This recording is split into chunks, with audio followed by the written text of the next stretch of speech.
So, a quote that we love here in the IGS from True Mother's autobiography, if you may not know, it's, "I dream of a church that feels like a mother's warm embrace, a church that is like a home where people want to come and stay." So that's the kind of environment we're trying to create here in the intergenerational services. And in one of the surveys prior, 77% of the people who fill out the survey said that they agree with feeling like a warm embrace. Of course, we want to get that to 100%, so please give us the feedback so that we can improve. Okay, thank you. The core value that we want to bring up today in the different things, in the games, in the message, and in the sharing is creativity. It's one of the few things that only human beings can do. So let's cherish it, let's flourish it, and the more creative you are, the more creative you get. And to start that creativity, we are gonna start with a heart opener, creation card game. So if you see in the tables, all the tables you had around 20 cards facing down, the ones with QR code. So we're gonna be playing, everyone should have like 2 or 3 cards divided around the numbers of people in each table. So please, if someone can grab 1 or 2 cards and then pass it around in the table. If there's more people, then less cards per person, and if there is less people, more cards per person. Okay? So, if you have played dominoes, we're gonna try to use a little bit of the same thought process. So the first person will put, whoever wants to start can place 1 card down there. Okay? So whoever wants to start, just put 1 facing up. So please look at the cards, not just the QR code. In the QR code, it's if you are curious, you can scan them. So in the cards, there's images from nature. Every person has a completely different card. Okay? There is a total of 210 cards. So once everybody has played all the cards, you have to choose 1 card that represents you.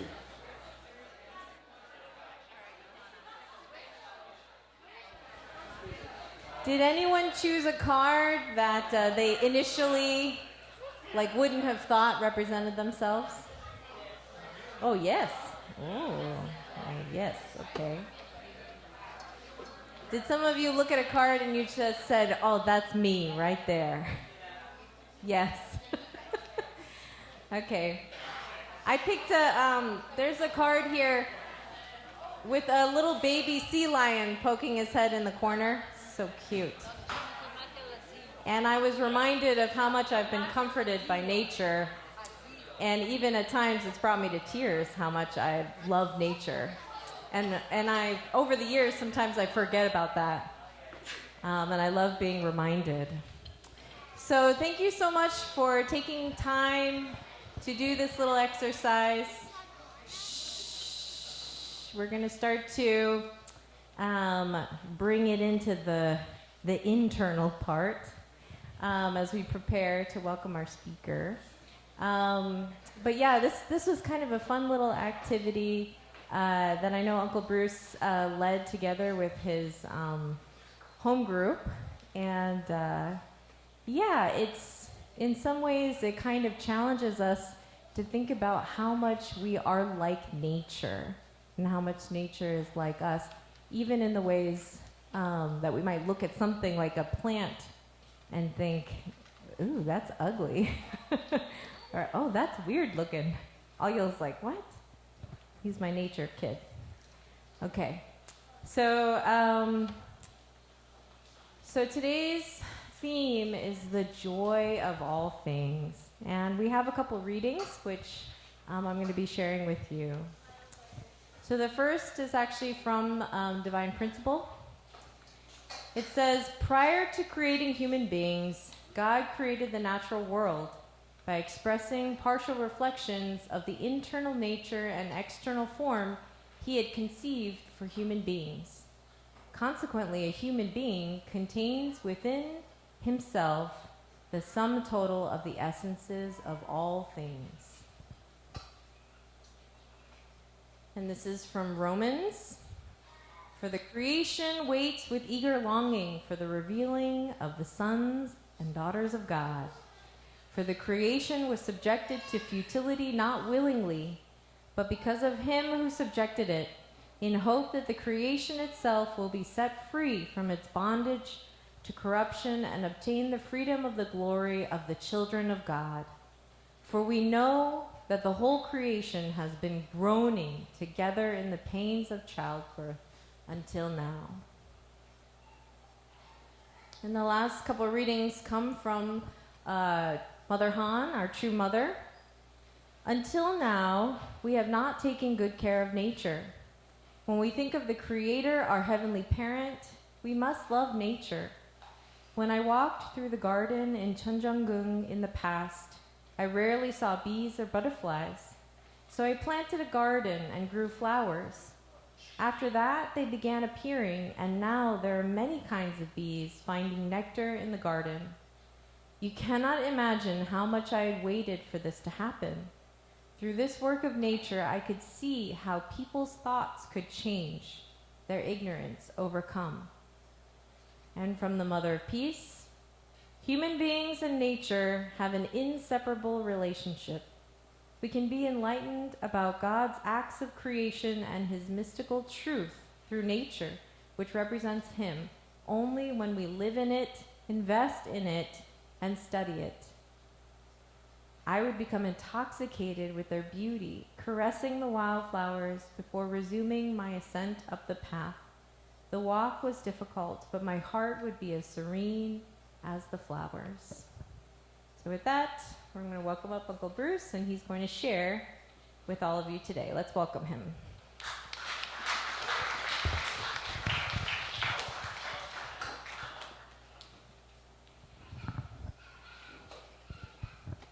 Good morning. How's everyone doing? Did you like that card game? Come on, admit it. Some of you didn't. My wife picked a monkey and said, "This is like me. I have a lot more to learn about my wife."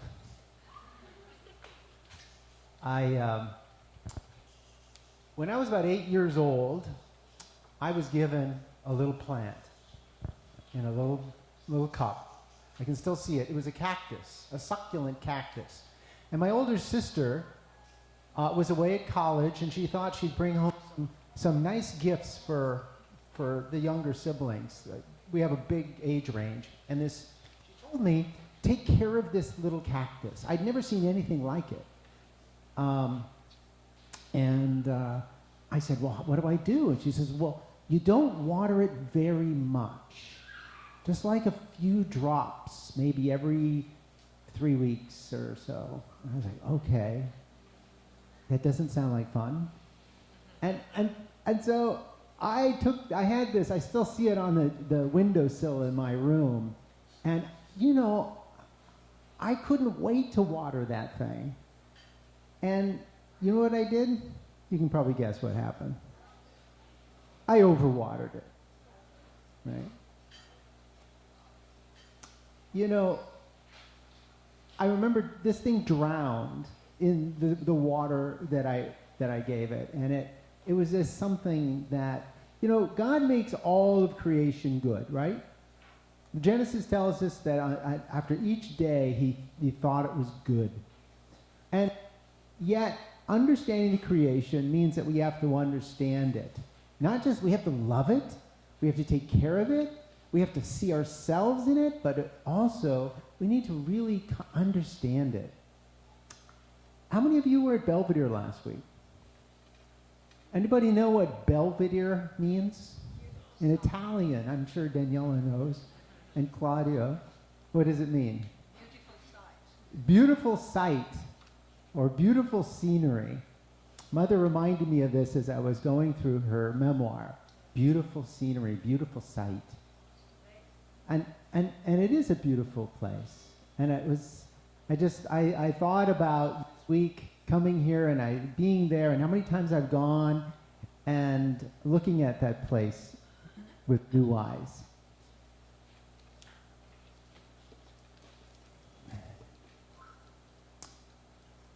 What can you do to ease the groaning of creation?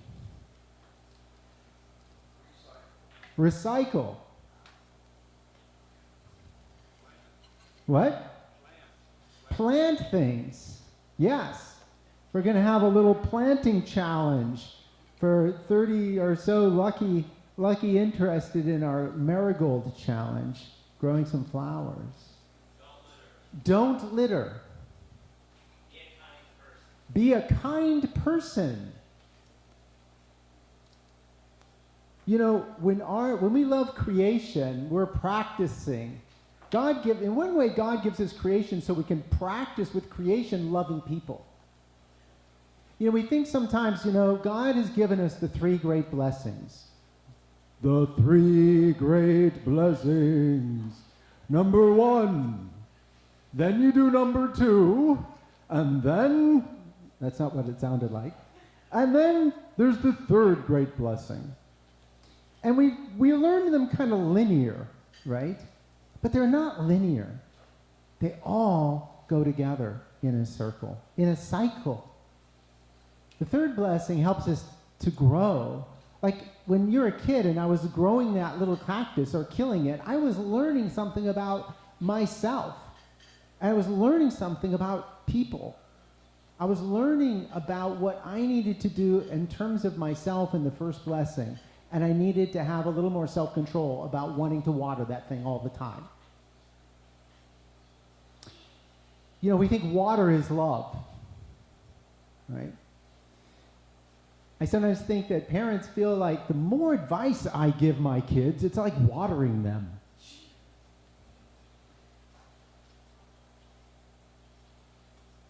I just give them so much advice, they're going to be perfect. I don't know. I think watering that little cactus, I didn't understand cactuses. You know, they say every kid, is unique, and they don't come with directions. And yeah, I needed to really ask my older sister, now how much water am I supposed to be giving this thing? Because the next time she visited, like a month or 2 later, like that thing was dead. And I still remember that. Now, remember, there are 3 great blessings, and the 3rd blessing is to have dominion.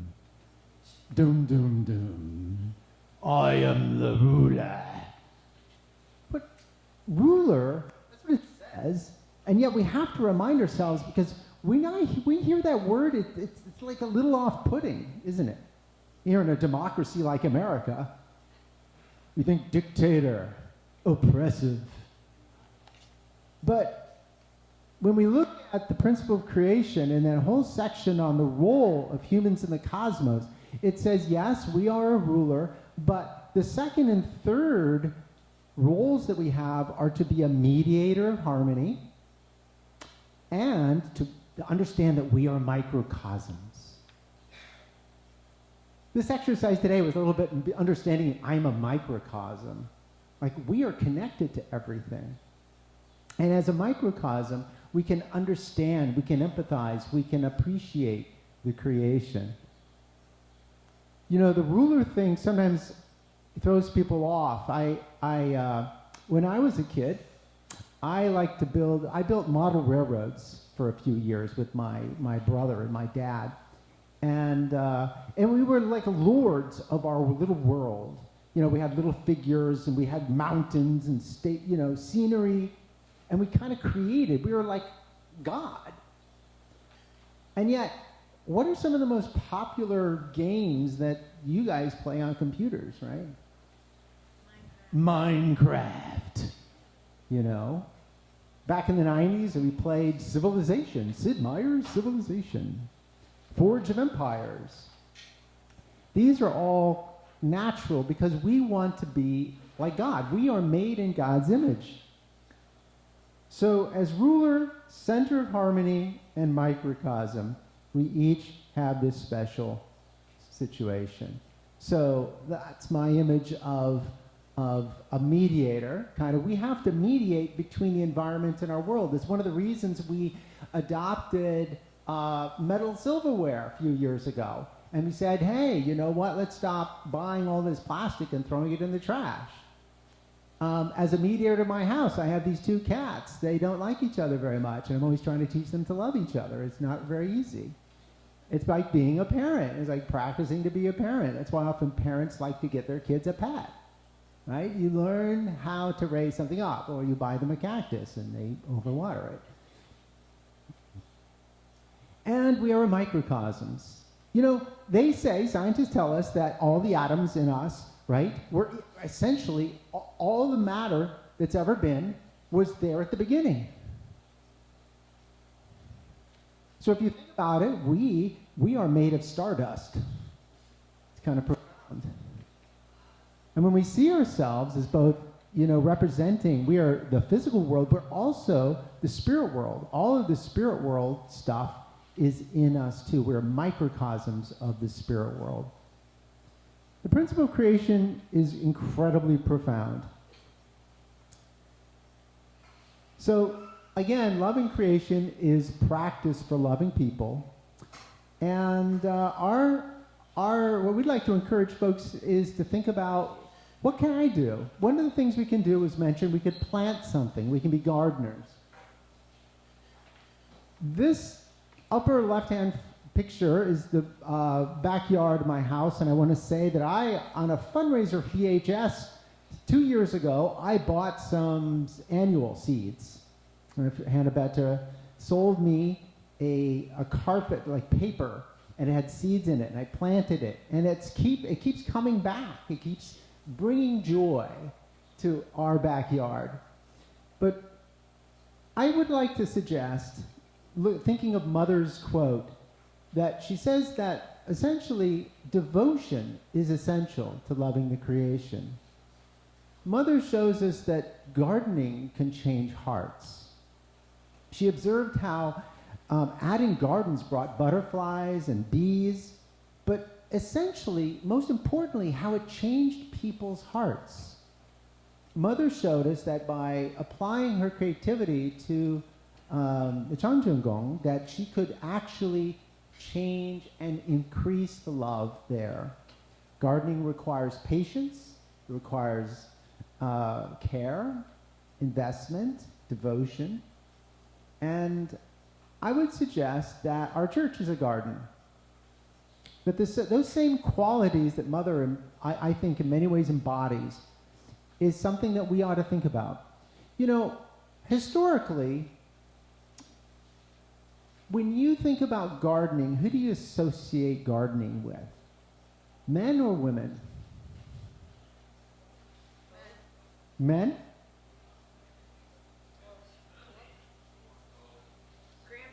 Grandparents. Okay. Maybe older folks who are like really getting into their garden, they have more time. Historically, yeah, I tend to associate women with nurturing the fields, planting the fields, harvesting. You know, I think we're in a time where Mother is, and the maternal nature is encouraging us to really dig in to be like that, to develop, to be gardeners, to be farmers. Because it takes patience, it takes a long vision. We are in a place as a movement where we need to take a longer vision. We need to plant seeds, we need to fertilize those seeds, we need to love those seeds, we need to care for those seeds. As we go through, you know, a farmer, you know, endures, you know, the pests and the locusts and the you know, rain and the stuff that is maybe too much rain, needs to endure through those times to get to the place of harvest. And I would venture, I am suggesting that we think about Mother as gardener. We are called to be gardeners. That's what I think that is our charge, to embrace our role long term as planters who can harvest in the future. Our church is a garden. I need sunlight. Who needs water? Who needs sunlight? Who needs love? I certainly do. But where's it going to come from? How do I receive love? On my phone? Is my social media feed going to give me enough love to grow? No? What? Giving. You have to give. And so, in a sense, the third blessing is asking us, and nature is asking us, see nature as a metaphor for loving people. Taking that time, reaching out to others. This is our garden right here. So, if we think of ourselves that way, I'd like to suggest that to be Christ-like is to be a gardener. In the book of John, at the end of it, when Mary Magdalene goes to the tomb, she mistakes Jesus, the resurrected Jesus, as a gardener. You think about the last 2,000 years, Jesus has been working in the spirit world. And I think in that role, long term, it took the patience and the endurance of a gardener. So, caring for people, stewarding creation, bringing harmony, helping life flourish. As mature sons and daughters of God, I suggest that we become true gardeners of God's world, bringing joy to heaven, joy to creation, and joy to one another. We're going to invite you to plant some seeds in a little bit, and think about if you decide that you would like one of these cups that has some seeds, and it'll be explained. Think about that perhaps as a metaphor, as just a condition, if you will. We often think of things conditionally as a practice for loving something, raising it. If you've never grown anything, it would be a good challenge to try. So from here, I would like to turn it back to a table sharing, to really take in all the things that we've talked about, and invite Keita up, who's going to explain a couple questions that we would like you to think about.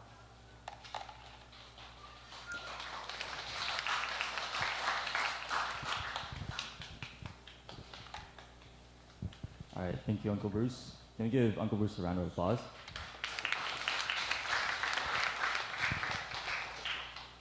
All right, so yeah, heart sharing. When it comes to listening, just another reminder that,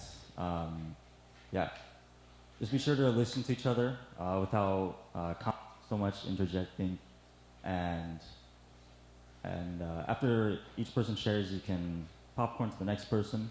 And if the person doesn't want to share, they can say pass. It's okay too.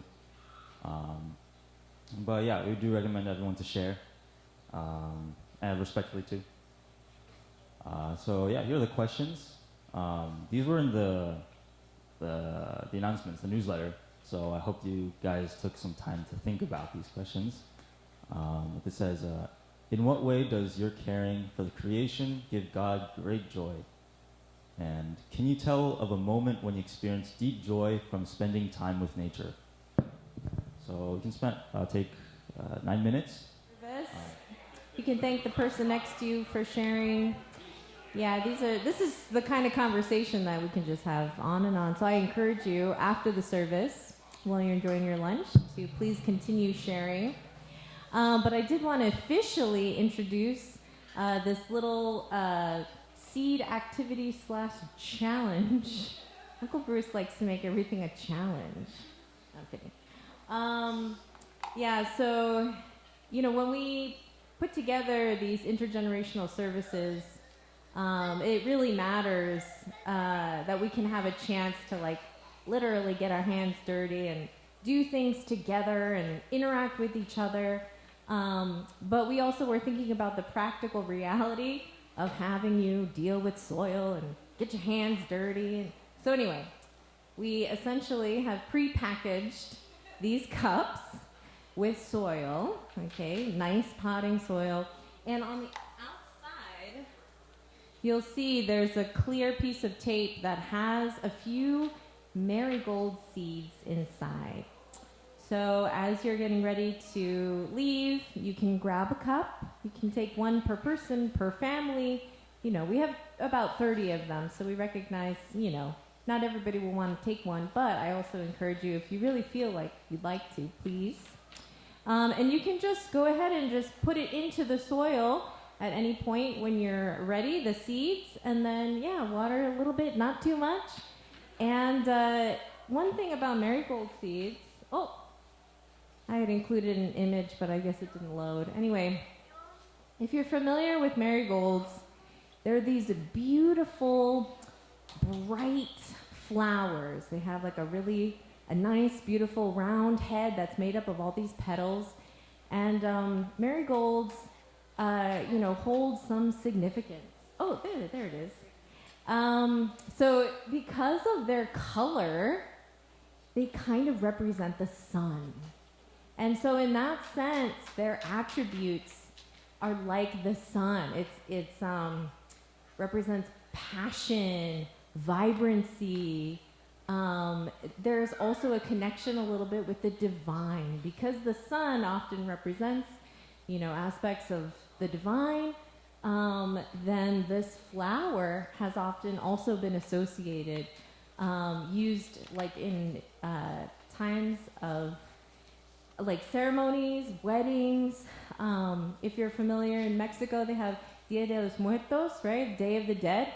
And they often will use marigold flowers because of their bright color and their bright scent, that they're kind of noted for helping spirit world come down to reconnect with their loved ones.